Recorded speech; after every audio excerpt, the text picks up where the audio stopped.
참, 오늘 이 밤에도 저희들 이곳에 보내주셔서 감사합니다. 아버지 하나님, 저희들이 믿음으로 살아가면서 우리의 삶 가운데 늘 하나님을 개입시키고 하나님의 그 무한한 영역을 삶 가운데서 깊이 체험하고 누릴 수 있도록 도와주실 기도드립니다. 오늘 말씀을 통해서 은혜를 허락해 주시고 우리가 기적의 주인공들이 다 될 수 있도록 도와주시옵소서. 예수님의 이름으로 기도드립니다. 아멘. 오늘 요한복음 6장 1절에서 15절까지입니다. 같이 한 절씩 기도하겠습니다. 그 후에 예수께서 디베라의 갈릴리 바다 건너편으로 가시매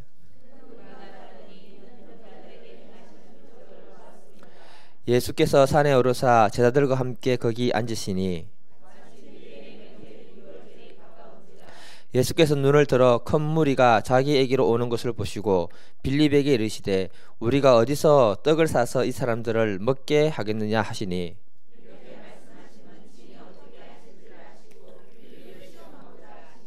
빌립이 대답하되 각 사람으로 조금씩 받게 할지라도 200데나리온의 떡이 부족하리이다.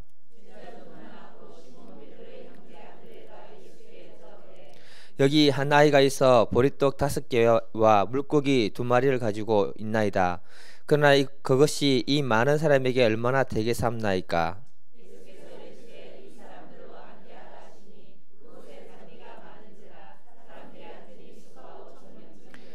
예수께서 떡을 가져 축사하신 후에 앉아있는 자들에게 나눠주시고 물고기도 그렇게 그들의 원대로 주시니라.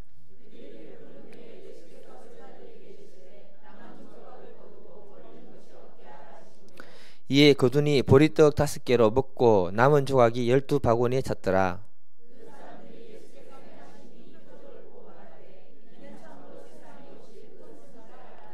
그러므로 예수께서 그들이 와서 자기를 억지로 붙들어 임금으로 삼으려는 줄 아시고 다시 혼자 산으로 떠나가시니라. 아멘.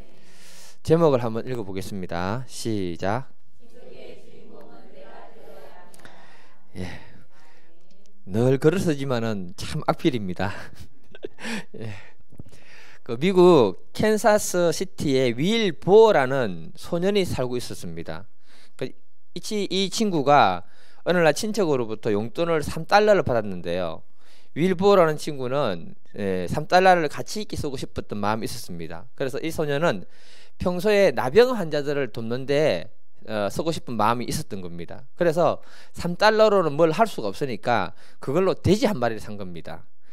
그리고 돼지를 잘 키워가지고 팔아가지고는 다른 환자들을 돕는데 이렇게 기부를 한 겁니다. 근데 이것이 지역 신문에 이렇게 나게 되면서 많은 사람들이 감동을 받은 거예요.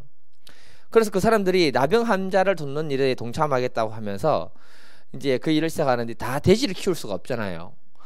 그래서 이 사람들이 생각한 것이 뭐냐 하면은 각 집마다 돼지 모양의 저금통을 만들어 가지고 동지를 모으기 시작한 겁니다. 그리고 그 저금통에 돈이 차면은 이제 그걸 갖다가 기부를 이렇게 해주기 시작한 거죠. 이게 바로 돼지 저금통의 유래라고 이렇게 얘기하고 있습니다. 그러니까 한 작은 그 소년의 그 감동이 기적을 만들었다라는 그 내용입니다. 그러니까 우리가 이 땅을 살아가는 데 있어서 우리는 좋은 일에 쓰임받는 기적의 주인공이 될 수도 있고요. 또 반면에 좋지 못한 일에 쓰임받을 수 있는 주인공도 될 수 있다는 사실을 기억해야 됩니다. 기적이 멀리 있는 게 아니고요. 늘 내 안에 있고 내 가까이에 있다는 사실도 기억을 해야 됩니다. 우리 안에 하나님을 기쁘시게 하고 사람을 돕고자 할 때 그때 나오는 그 작은 믿음과 그 용기만 있다면 그것이 시발점이 되어서 큰 기적을 하나님이 만들어가는 줄 저는 믿습니다. 얼마 전에 뉴스에서 한 한복을 예쁘게 차려입은 한 소녀가요, 위안부 할머니 상 앞에서 플룻을 불러주면서 모금을 하더라고요. 이 학생은 벌써 3년 동안 위안부 할머니들을 위해서 모금을 이렇게 직접 거리에 나와서 한 겁니다. 이 학생이 처음 하게 된 것이 2013년도에 이용수 할머니가 살아계실 때, 위안부 할머니가 살아계실 때 그 앞에서 직접 이렇게 피리로 이렇게 그 시기 뭡니까? 이렇게 봉사를 한 겁니다. 근데 그게 감동이 너무 되면서 그 할머니들 생각할 때 가슴이 아파서 할머니를 어떻게 하면 도와줄 수 있을까 이렇게 생각해서 시작했던 것이 뭐냐면은 많은 사람들 앞에서 플룻을 불러주면서 자기가 이렇게 모금을 했으면 좋겠다. 그것이 바로 3년이 지난 것입니다. 그래서 작년 12월 달에는 한국정신대 문제대책협의회 그 거리 공연을 통해 가지고 100만 원을 또 이렇게 기부를 한 거예요. 그러니까 이 학생은 기부가 되는 것을 보면서 더 도움이 됐으면 좋겠다, 이런 마음을 이렇게 가진 것입니다. 그러니까 저는 그걸 보면서 무슨 생각을 했냐면은, 저 애가 바로 기적의 주인공이 아닌가, 그 생각을 잠시 했었습니다. 그러니까 우리는 살아가면서 다른 사람을 돕고 싶고 주님의 몸된 교회를 위해서 헌신하고 싶은 마음들은 다 있습니다. 근데 정작 내 생각과 달리 그 작은 일의 주인공으로 쓰임 받으려면은 자기에게 있는 그 작은 물질, 그 작은 능력을 내어줄 수 있는 용기와 믿음이 필요하다는 사실도 기억을 해야 되는 것입니다. 오늘 본문 말씀은요, 굉장히 유명한 말씀이고요, 사람들이 다 잘 아는 말씀입니다. 이 말씀이 얼마나 중요한 말씀이고 유명하냐면, 마태복음 14장, 마가복음 6장, 누가복음 9장, 요한복음 6장, 사복음서에 다 기록된 내용입니다. 그러니까 얼마나 중요한 것이고 우리들에게 전해주고 싶은 메시지가 얼마나 많으면 다 기록을 했겠습니까? 오늘 본문 말씀을 통해서 주님이 우리에게 원하는 마음이 무엇인지를 같이 한번 배워볼 수 있기를 기도드립니다. 그리고 중요한 거는 뭐냐, 내가 이 오병이어 기적의 주인공으로 쓰임받는 사람이 될 수 있도록 기도하는 밤이 될 수 있기를 간절히 기도드립니다. 첫 번째 한번 따라해 보세요. 축복의 기회를 보는 눈을 가지자. 네. 6장 1절을 보게 되면요, 이렇게 시작합니다. 그 후에라고 합니다. 그러니까 이 말은 5장에 있는 내용을 전부 받아서 하는 얘기잖아요. 그 이야기가 뭐냐면 38년 된 병자를 치료하는 이야기. 그 이후에 종교 지도자들하고 예수님이 찐하게 한번 논쟁을 펼친 이야기를 기록하고 있습니다. 그러니까 사람이 있잖아요, 누구하고 진하게 한번 논쟁을 하고 나면요, 힘이 다 빠지는 거 아세요? 예. 근데 무리들은 그런 예수님의 상황도 모르고 막 모여들었다라고 이렇게 기록하고 있는 겁니다. 근데 예수님은 또 그 무리들을 볼 때 마음이 어떻게 했냐면, 마가복음 6장 34절을 보면요, 예수께서 나오사 큰 무리를 보시고 목자 없는 양 같음으로 인해서 불쌍히 여기사 이 여러 가지로 가르치시더라. 그들을 불쌍히 여겼다라고 이렇게 말씀하고 있습니다. 그리고는 그들에게 하나님 말씀을 가르쳤다, 이렇게 기록합니다. 다른 복음서를 보게 되면요, 날이 이미 저녁이 해가 지면서 저녁 먹을 시간이 지났다라고 기록합니다. 그래서 5절에 보면은 예수님이 오늘 본문에서 뭐라고 하느냐, 같이 한번 읽어보겠습니다. 5절 시작. 예수께서 눈을 들어 큰 무리가 자기에게 오는 것을 보시고 빌립에게 이르시되 우리가 어디서 떡을 사서 이 사람을 먹게 하겠느냐 하시니, 예수님이 이 문제를 빌립에게 질문했다는 거예요. 사도 요한이 요한복음에 빌립의 이름을 정확하게 기록을 하고 있습니다. 제가 다 다른 복음서를 살펴봤는데요, 오병이어 사건에 빌립의 이름이 거론된 적이 한 번도 없었습니다. 단 한 군데 요한복음에만 빌립의 이름을 거론하고 있다는 거죠. 굉장히 의도적이면서 공개적으로 사람들에게 뭔가 이야기하고 싶은 것이 있다, 이 얘기를 지금 하고 있는 겁니다. 왜 다른 복음서에는 오병이어 기적을 다루면서 그의 이름을 거론하지 않았을까? 요한복음을 자세히 보게 되면요, 빌립은 예수님께 어떤 문제를 잘 제기하는, 어떤 문제를 보고 잘 제시하는 그런 사람으로 표현되어 있습니다. 예를 들면은 요한복음 14장 6절을 보면 빌립이 이르되 주여 아버지를 우리에게 보여주옵소서, 그러면 우리가 족하겠나이다, 이런 이렇게 이의를 많이 제기합니다. 그리고 요한복음을 보게 되면 굉장히 이성적이면서도 합리적인 사람이 누구냐면 이 빌립이라고 이렇게 표현을 하고 있습니다. 7절을 보게 되면요, 그 많은 무리를 먹이려면은 200데나리온의 돈이 필요하다, 금방 이렇게 계산이 되는 뛰어난 사람이라는 것을 말하고 있는 거예요. 그러면서도 그 문제 해결을 위해서 자신은 아무것도 안 했습니다. 예. 그 문제를 보고 말만 하는 사람으로 이렇게 비춰지는 그런 모습을 우리에게 지금 보여주고 있는 거죠. 사도 요한은 오늘 본문을 통해 가지고 빌립의 성향을 참 우리에게 좀 말해주고 싶은 뭔가가 있는 것 같아요. 그래서 예수님이 요구하신 게 뭐냐, 6절인데요. 6절 한번 읽어볼게요. 예. 시작. 이렇게 말씀하시면 친히 어떻게 하실지를 아시고 빌립을 시험하고자 하십니다. 예수님이 이 문제를 통해서 빌립을 테스트하고 싶은 뭔가가 있었다라고 이렇게 기록하고 있습니다. 그러니까 우리가 살아가는 어떤 공동체든지 그 공동체는 그 문제를 해결해야 될 만한 어떤 문제들이 늘 있다 없다? 있다는 것을 얘기하는 거예요. 이때 빌립형 사람은 그 문제를 보고 그 문제에 대해서 제안을 하고 그 문제에 대해서 이렇게 말을 하지만 그 문제 그 해결을 위해서 직접 뛰어들지 않는 그런 스타일이 있다는 것입니다. 근데 예수님은 그 문제로 빌립을 테스트하기를 원했다. 이 말은 뭐냐? 빌립이 그 문제를 어떻게 해결하는가를 보면서 그 사람이 그 일의 기적의 주인공이 될 것인지, 아니면 그 기적을 옆에서 구경하는 덜러리만 될 것인지, 이런 부분을 주님이 테스트하기를 원했다, 이렇게 저는 이렇게 해석하고 있습니다. 그러니까 우리가 신앙생활을 하다 보면요, 늘 두 종류의 사람이 있습니다. 빌립형 인간이 있는가 하면요, 안드레형 인간이 있는 거예요. 빌립형 인간은 어떤 일을 할 때 계산적입니다. 머리가 너무 팍 돌아가는, 잘 돌아가는 거죠. 계산해보고 그 일이 불가능하면 시도도 하지 않고 가능하면 시도하는 사람이 있습니다. 근데 문제는 뭐냐? 그는 좋은 머리를 가졌는지는 모르겠지만, 계산이 빠르는지는 모르지만, 그의 삶에 하나님의 능력을 개입시키는 그 훈련이 안 돼 있다는 거죠. 다시 말하면 뭐냐면, 전능하신 하나님의 능력을 배제된 계산은 늘 인간적으로, 계산적으로 충분히 답은 쉽게 말할 수 있다는 것입니다. 반면에 안드레형 인간을 보면요, 순간적으로 머리는 안 돌아가지만, 우리 안드레 지사님도 있는데 중요한 건 뭐냐면은, 작은 것이라도 들고 와서 이것이 주님께 어떻게 쓰임 받을 것인가, 그 하나님이 개입하는 그 부분의 문제를 같이 생각한다는 것입니다. 그러니까 계산적으로 볼 때는요, 200데나리오라는 돈이, 큰 돈이 필요하지만, 우리 주님께 그 작은 것을 가져가면은 그 속에서 주님이 일하실 것을 갖다가 알고 있고 믿음으로 생각하고 있다는 것입니다. 기적을 일으키는 분은 저는 주님인지 믿습니다. 우리가 해야 되는 건 뭐냐면요, 단지 작은 것, 그 문제 속에 우리의 작은 것을 내어드릴 수 있는 믿음과 용기가 우리에게는 필요하다는 거죠. 주님은 많은 걸 원치 않습니다. 우리 공동체 속에 일어나는 어떤 문제를 발견했다면 그 문제를 위해서 나의 헌신과 나의 수고를 갖다가 하나님이 작은 것을 기다리는 거죠. 그 작은 걸 통해서 하나님은 더 크고 놀라운 일을 행하신다는 것입니다. 이게 우리에게 필요한 믿음의 자세인 줄 저는 믿습니다.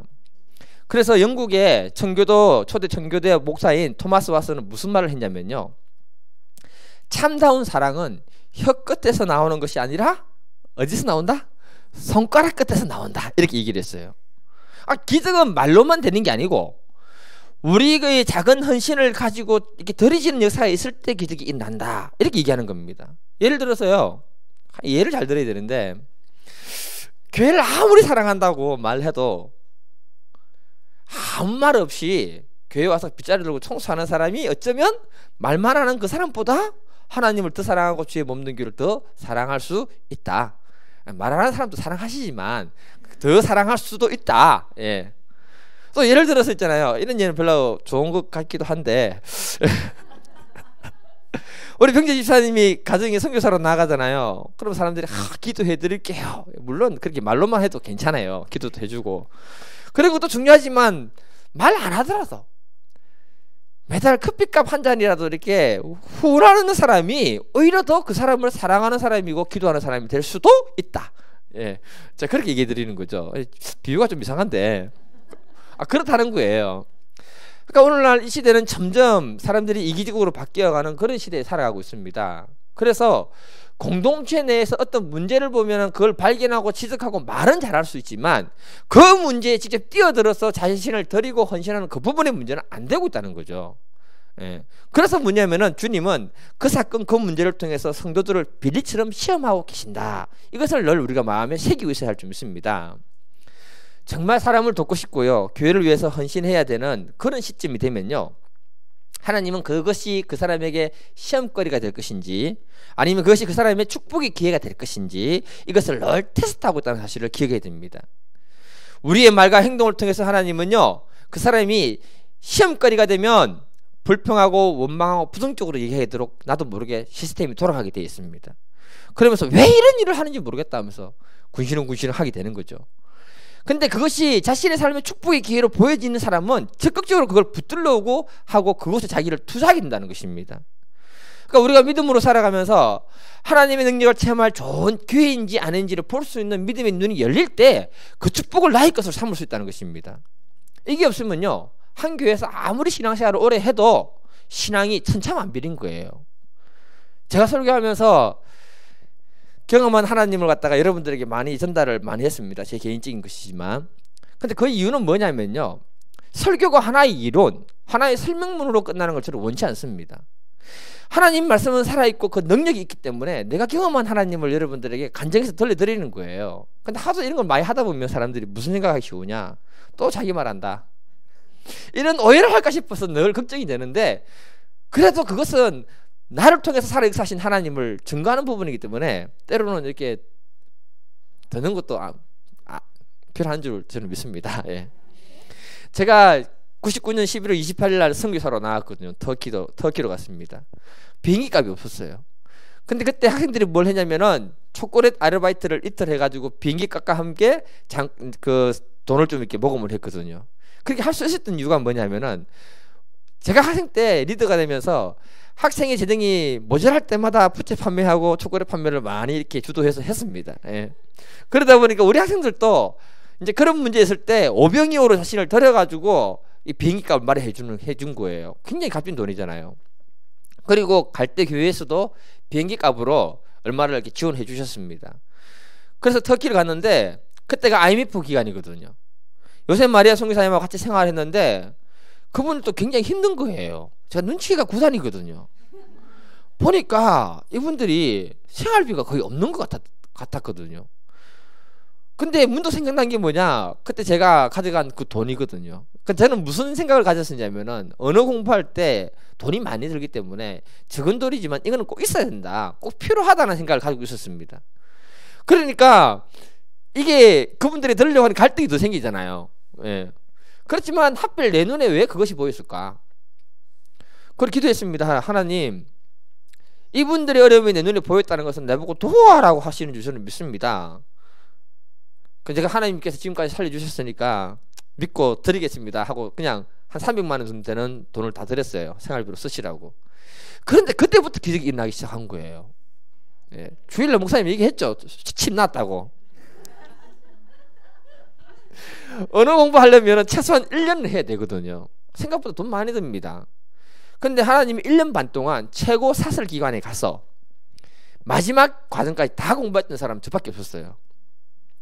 그런데 재밌는 건 뭐냐, 그 1년 반 동안에 하나님이 먹이시고 입히시고 필요를 채우시는 하나님을 제가 경험한 거예요. 한 번은 한인 이스탄불의 최고 부자인 어떤 여자분이 저를 찾아온 겁니다. 이분이, 저는 그때 돌팔이였고 지금도 돌팔이 맞습니다. 예. 그럼 그 수치뭐 사람 치료하겠어요. 수치침 하지 마시고 저 한의사한테 같이 맞는 게 더 빠릅니다. 예. 근데 이분이 한국 가서 팔목이 아픈데 치료를 받아도 한국에서도 안 되고, 중국 가가지고 치료를 받아도 안 되고, 소문 듣고 저를 찾아온 거예요. 뭐 듣고 왔다? 소문 듣고. 예, 그게 중요한 거예요. 그래서 저는 대충 아는 대로 대충 찔렀습니다. 이렇게. 예, 오셨는데, 그런데 재밌는 건 뭐야, 3분 만에 완쾌가 된 거예요. 할렐루야. 예. 제가 잘해서 그런 게 아니고요, 하나님 취하신 거예요. 너무 고마워가지고 이분이 저를 갖다가 큰 호텔로 초청해가지고 식사 대접을 하시고요. 잘 먹고 난 다음에 가려고 하니까 용돈 하라고 주시는데 그때도 500불 주시는 거예요. 60만 원. 그런 식으로 해서 하나님 1년 반 동안 먹이시고 공부를 시키는 거예요. 참 신기했습니다. 저는 한 번은 라면이 너무 먹고 싶어서 하나님 라면 좀 먹게 해주세요. 그랬더니 갑자기 현대자동차 직원이 목이 안 돌아가가지고 소문 듣고 저를 찾아온 거예요. 그래서 대충 침을 넣고 고기를 한번 돌려보라 하니까 잘 돌아가는 거예요. 이분이 감동을 받아가지고 비행기로 공수한 라면 한 박스를 주시는 거예요. 그래서 잘 먹었습니다. 예. 그러니까 저는 내가 경험한 하나님 뭐냐, 모든 필요를 채워주시는 하나님으로 저는 굉장히 많이 경험했다는 거죠. 그러니까 하나님은 늘 우리들의 헌신과 믿음을 통해서 내어드리는 그 부분을 통해서 빌립처럼 우리를 테스트하는 겁니다. 그것이 그 사람의 시험거리가 될 것인지 그 사람의 삶에 있어서 축복거리가 될 것인지를 살피는 거죠. 그래서 믿음 있는 사람들은 이것들을 통해서 하나님의 축복이 뭔지를 볼 수 있는 눈이 열려져야 한다고 저는 생각합니다. 몇 년 전에 저희 교회에서 교회 앞에 있는 밭을 샀거든요. 밭이 한 110평쯤 돼요. 그때 성도들의 믿음과 헌신이 딱 필요하던 그런 시점이었습니다.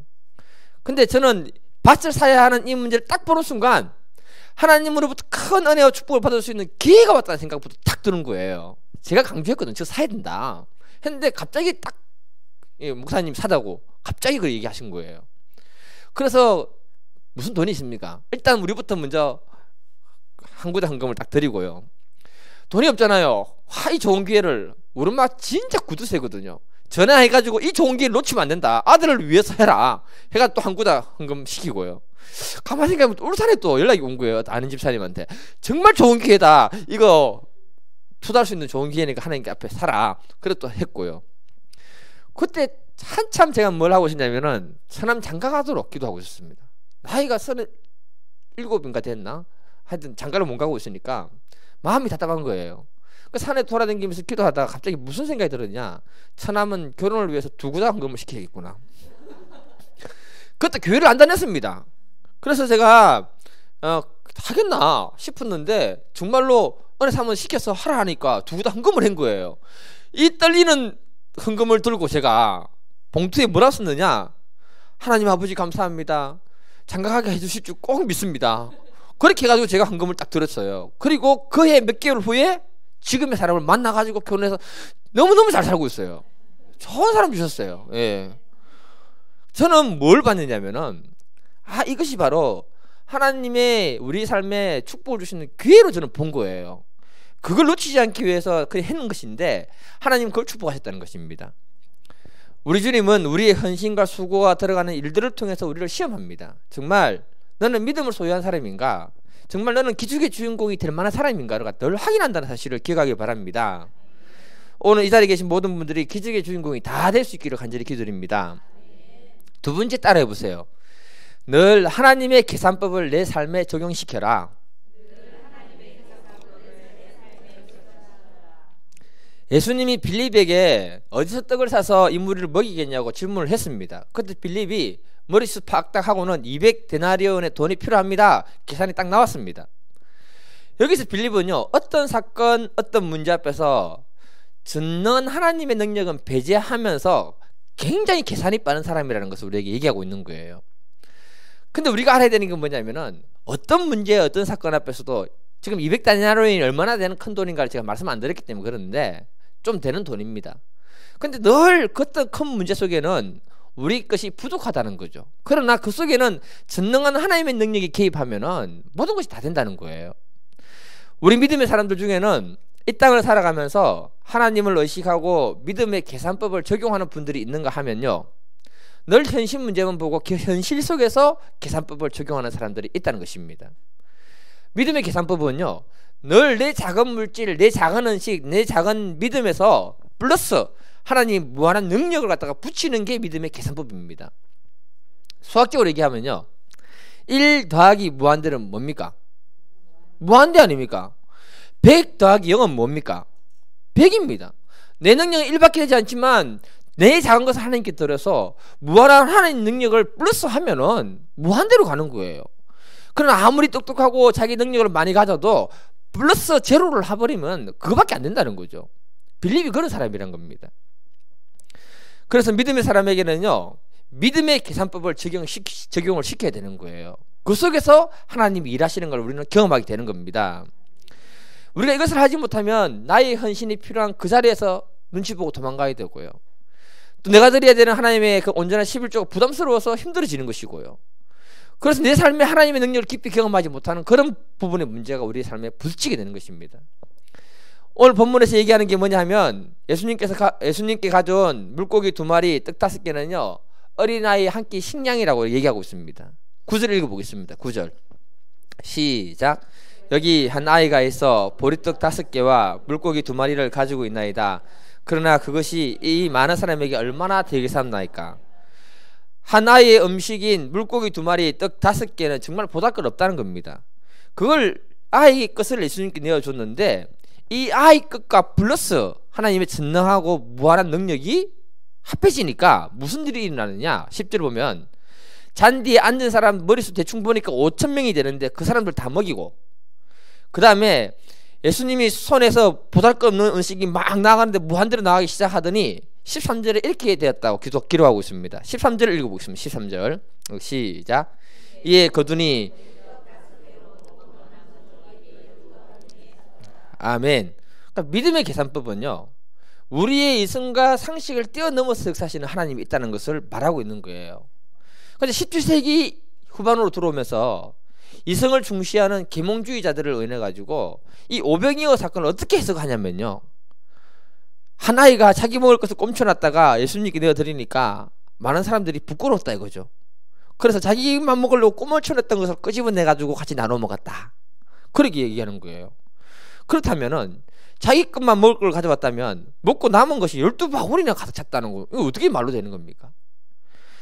정말 인간적인 해석입니다. 복음서를 보게 되면요, 오병이어 사건 말고도 칠병이어 사건이 또 기록이 되어 있습니다. 마태복음과 마가복음에 같이 기록되어 있습니다. 마태복음 14장에서 뭐라 했냐면은 오병이어 기적을 기록했으면 마태복음 15장에서는요 칠병이어를 기록하고 있는 거예요. 15장 35절 37절 한번 읽어볼게요. 네, 시작. 예수께서 무리에게 명하사 땅에 앉게 하시고 떡 7개와 그 생선을 가지사 축사하시고 떼어 제자들에게 주시니 제자들이 무리에게 주매 다 배불리 먹고 남은 조각을 7광줄에 차게 두었으며, 뭐냐면 오병이어 사건과 칠병이어 사건은 분명히 다른 사건이라고 이렇게 기록하고 있는 것입니다. 또 구약 성경을 보게 되면요, 열왕기하 4장 42, 44절을 보면요 오병이어 사건하고 비슷한 내용이 기록되어 있습니다. 같이 한번 읽어보겠습니다. 시작. 한 사람이 바알 살리살에서부터 와서 처음 만든 떡 곧 보리 또 자루에 담은 채소를 하나님 사람에게 드린지라. 그가 이르되 무리에게 주어 먹게 하라. 그 사안이 이르되 내가 어찌 이것을 100명에게 주겠나이까 하나 엘리사는 이르되 무리에게 주어 먹게 하라. 여호와의 말씀이 그들로 먹고 남으리라 하셨느니라. 아멘. 하나님 말씀이 뭐냐? 먹고 남을 것이라고 얘기했다는 거죠. 주니까 먹고 남았다는 겁니다. 그러니까 우리가 신앙생활을 하면서 하나님의 계산법을 적용하지 못하면 늘 인간적인 계산과 이성적인 계산으로 우리는 살아야 되는 사람이다, 이렇게 얘기하는 겁니다. 특히 사람들은요, 저도 그렇지만 물질적인 부분에서 현실 문제를 먼저 판단한다는 겁니다. 먼저 하나님 것을 생각하지, 말씀을 먼저 생각하는 부분들이 굉장히 약하다는 거예요. 어느 누구나 빌립처럼 인간적인 방법으로 계산하는 것은 다 쉽게 얘기할 수 있습니다. 정말 중요한 건 뭐냐? 내 삶에 하나님의 무한한 능력을 적용시켜서 말할 수 있느냐 없느냐, 이게 중요한 겁니다. 민수기 11장을 보게 되면은 이스라엘 백성들이 고기가 먹고 싶다고 하나님께 불평합니다. 그러니까 하나님이 한 달 동안 코에서 냄새가 날 정도로 먹이겠다.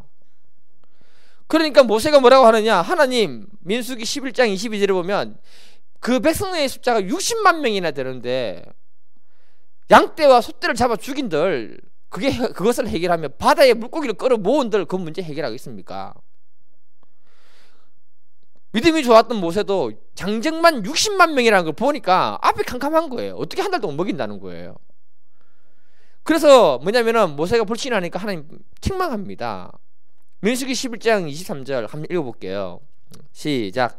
여호와의 손이 짧아졌느냐? 내가 이제 내 말이 내게 응하는 여부를 보리라. 주님이 뭐라고 하냐면은 책망하면서 하나님이 행하시는 것을 보게 될 것이다. 그리고는 하나님이 강한 바람 불어가지고 메추라기 때려갔다가 이스라엘 백성들이 있는 그 진영에 퍼부어버립니다. 퍼붓는데 그 진영이 사각형이라면 이 사각형 끝에서 하룻길 갈 정도로 다 메추라기로 덮은 거예요. 무릎만큼 올 만큼 메추라기로 덮어버린 것입니다. 다시 말하면 뭐냐? 세상적인 방법으로 우리가 해석하려고 하면은 하나님의 능력이 우리의 삶 속에 개입하지 못한다는 겁니다. 그러나 우리가 우리의 삶 가운데 개입하실 하나님을 바라보고 믿음으로 계산하면 하나님은 더 놀라운 일에 우리를 기적의 주인공으로 삼게 되는 줄 저는 믿습니다. 도널드 그레이 반 하우스라는 사람이 무슨 말을 했냐면, 우리가 하나님을 얼마나 크게 생각하느냐에 따라서 우리의 믿음의 크기도 좌우되고 우리가 체험하는 능력도 크기가 달라지게 된다, 이렇게 얘기했습니다. 다시 말해서 우리가 우리 삶 가운데 거대한 하나님의 능력을 갖다가 개입시켜서 하게 되면 현재 있는 그 문제, 그 사건 앞에서도 두려워 떨지 않게 되는 줄 저는 믿습니다. 반면에 크신 하나님을 작게 생각해서 그 문제 앞에 두게 되면 그 작은 문제가 오히려 우리를 삼키고 우리를 갖다가 두렵고 힘들게 만들 줄 저는 믿습니다.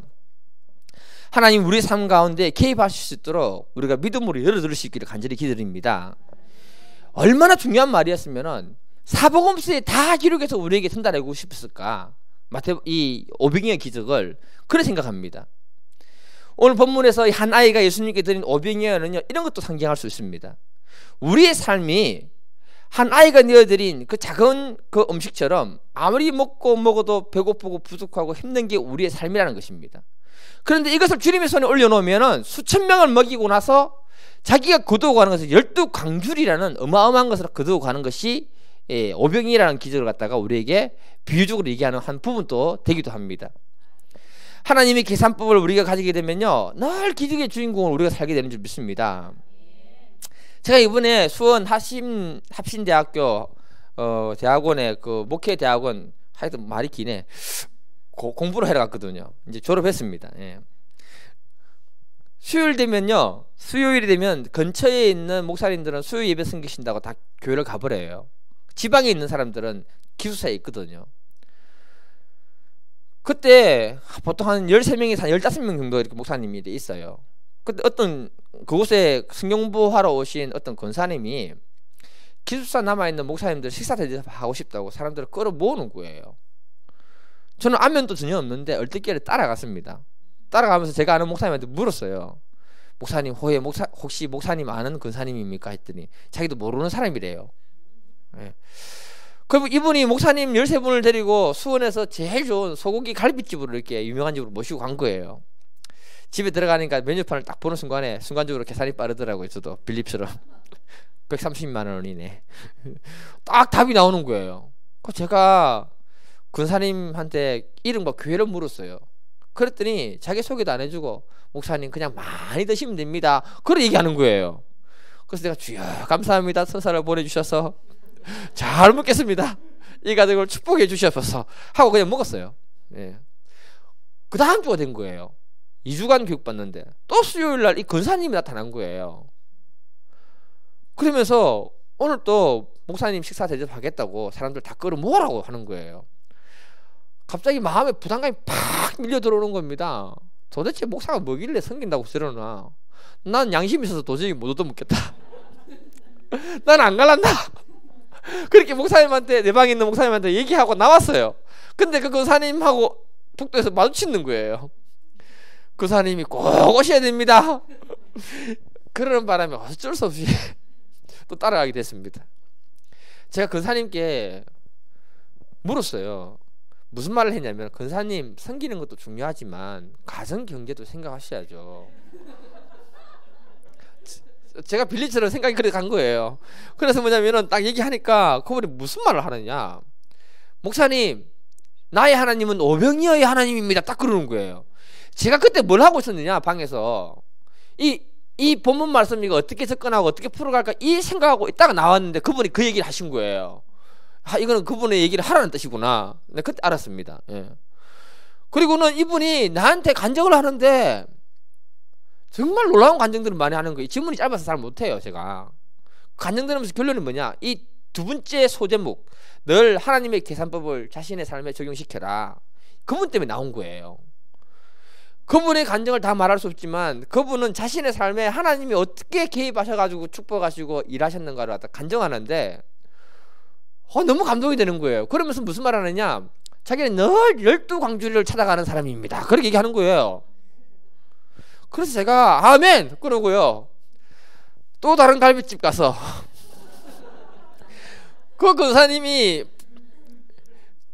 많이 먹으랬으니까 실컷 먹었죠. 그 다음날 아침을 안 먹었습니다. 얼마나 먹었으면.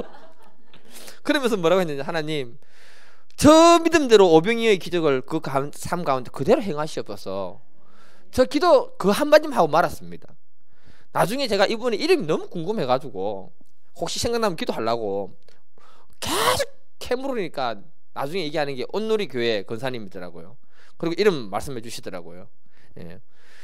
주님이 요구하는 것은 다른 것이 아니고요, 우리 주님은 빌립을 시험한 것처럼 우리들이 헌신이 요구되고 우리의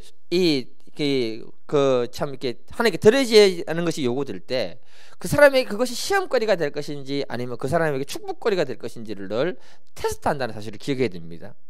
이때 우리의 믿음의 눈이 열려가지고 그 문제가 내 삶의 축복거리가 되고 보여지면 붙들 것이요, 시험거리가 되면 그 문제 때문에 낙심하게 될 것입니다.